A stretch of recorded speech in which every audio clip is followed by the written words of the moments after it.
Hey guys, welcome back to another video with Lim Reviews. So in today's video, we'll be checking out the Realme X7 Pro 5G that has actually been released in the market for quite some time now. So we only got this in Malaysia, I think, for a couple of weeks back as well. And it's currently retailing at 1,999 ringgit, which puts it just under 2K ringgit. Alright, so the reason why I'm actually very excited to check out this device and share my personal experience with you guys is because I find this device really underrated in the year of 2021. So I know there's been a ton of new launches of smartphones out these days, and this guy here is just not really getting much attention. But yeah, in this video here, we're not going to talk about that. I'm just here to share with you my couple of days experience with the Realme X7 Pro here. So I'm not being paid to say anything good about this device. So everything here is just my honest opinions after using it for a couple of days. Alright, so I'm just going to start off with the things that I really like about this Realme X7 Pro, and the first thing right up is that color on the device itself. So I'm really amazed by the color here.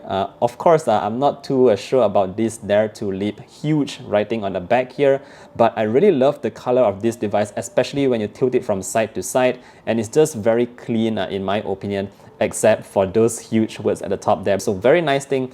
Apart from that, it does feel really nice in hand as well. It is pretty lightweight here, and overall using it has been pretty fantastic. I have no issues with the weight, the build quality at all. I do have to point out that the side buttons on the left and right here, these volume buttons as well as the lock button, do feel a bit flimsy, if I may. So I'm not too sure about the side buttons there, but other than that, everything else is pretty sweet on this device right here.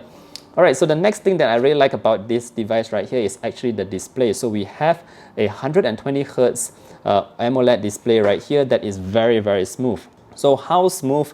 I actually have my Mi 11 right here, and yes, this device also comes with a 120 Hz display, but I noticed that the Realme X7 was actually somewhat more fluid in terms of just the speeds that I'm getting by just gliding on the display itself. So very smooth 120 Hz display on the Realme X7 Pro here. The only downside to this display, which you might actually hear other reviewers saying, and they're right about that, is that this display is not as saturated as other AMOLED displays. So what I mean by that is that the colors do not really pop up like how other AMOLED displays look, and unfortunately you are not able to set or calibrate the display settings in the phone itself. So you can't touch the settings on that. This is what you get, and it is not as saturated as other AMOLED displays. So I guess some of you might like it because it's not like too fake in terms of the colors, but for me personally, I would have hoped that the saturation levels was just a little bit higher, so we have that really nice contrasty saturated kind of display, but that's not the case here. Other than that, I must still say that viewing videos, watching videos on YouTube, for example, gaming, and I do a lot of that, is actually very nice on this Realme X7 Pro. So now on that note, since I'm talking about gaming right here, I want to talk about the performance on this device right here. So this device here is running on MediaTek Dimensity 1000 plus, if I'm not mistaken. Yeah, I think it's the Dimensity 1000 plus processor running in here. And just to give you a bit of perspective, this processor is similar to the Snapdragon 855 Plus of last year. So you can't really compare this to the latest and greatest Snapdragon 888. The 888 has actually 50% more power compared to this Dimensity 1000 Plus, according to benchmarks, of course. So this puts it slightly below those big dogs right there, and I would say it is a very strong a chip here as well. So the most important thing, the best thing about this chip right here is that it manages to keep the device very cool even under like a lot of gaming and stress tests. Alright, so to show you that, I have this 3D Mark app right here, and I did the wildlife stress test that basically runs this graphic intensive test for about 20 loops. So to show you how strong it is,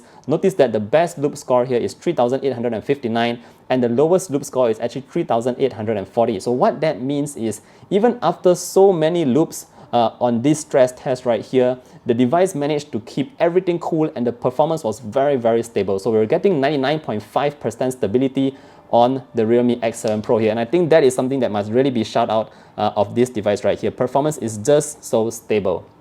So this is unlike what you would see on the Snapdragon 888 or even the Samsung S21, which degrades over the many loops.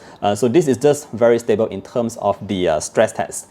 Alright, in terms of real-world use, how was my experience with gaming? So naturally, I play a lot of Mobile Legends, as you can see on my device right here. And I've played it for like 3, 4, maybe even 5 rounds consecutively.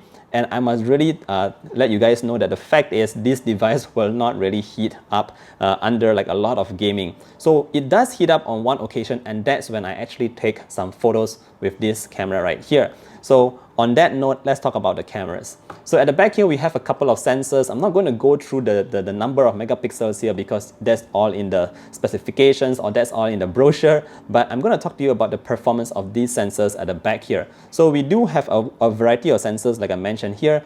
And the good news is that images taken in broad daylight is definitely good. There's not much to talk about there because these days most cameras can take really good photos and in the morning, but at night there's a bit of a good and bad in the night mode of this device right here. So on certain times when there's not much lighting going on, the Realme X7 actually did a great job at lighting up the entire scene. So you could actually see more stuff with the camera compared to your naked eye. But I did notice that during night mode, when I take photos and there's a couple of lighting objects around, you notice that there's a bit of fringing on the light objects, which just looks a bit weird in my opinion and doesn't look too pleasant to me. So the night mode here is a bit of a mixed bag. Sometimes it gets the job done really nicely, but other times there's just some weird like stuff around on the image itself that just doesn't look too pleasant. So hopefully that can be fixed in a software update by Realme for this camera so that it can just be that much better. Okay, another few things that I really like about this device, and I'm just going to go really quick about that, is the fact that it comes with a huge charger in the box. We do have a 65-watt charger that charges this device, the battery, from 0 to 100 in just 35 minutes. So again, that is 0 to 100 in 35 minutes, which is just crazy fast. Nothing to say about that, it's just fast. And the best part is you do get that charger in the box. Alright, last but not least, let's talk a bit about those speakers. So we do have stereo speakers on this Realme X7 Pro right here, top and bottom stereo speakers. But in my opinion, it does get loud, but the quality of the audio coming out from this device here is not the best. I would say that it's a bit hitting on the bit teeny kind of sound. So it's a bit teeny. The sound quality right there is not the best sound quality, but again, good thing that we do have stereo speakers here. So I mean, it is still enjoyable, but just not the best kind of speakers out there. Alright guys, I think that's pretty much it for my couple of days honest review with the Realme X7 Pro right here. So there are a couple of things that I really love about it, like I mentioned earlier on, and just a few bit of stuff which I hope would be improved or maybe updated through a software update. But again, if you ask me, just looking at this year's devices that has been launched in the market right now, for like slightly under 2,000 ringgit, you do get a very good device here. Very nice display, very good processor, one that doesn't really heat up. That's really something that I rarely see these days. And yeah, a very fast charger in the box as well. So that's what you would expect to get with the Realme X7 Pro. Alright guys, I think that's it for this video. If you have any further questions, feel free to leave them down in the comment section below. Hit that like button if you like this video, and I'll see you guys in the next one. Bye!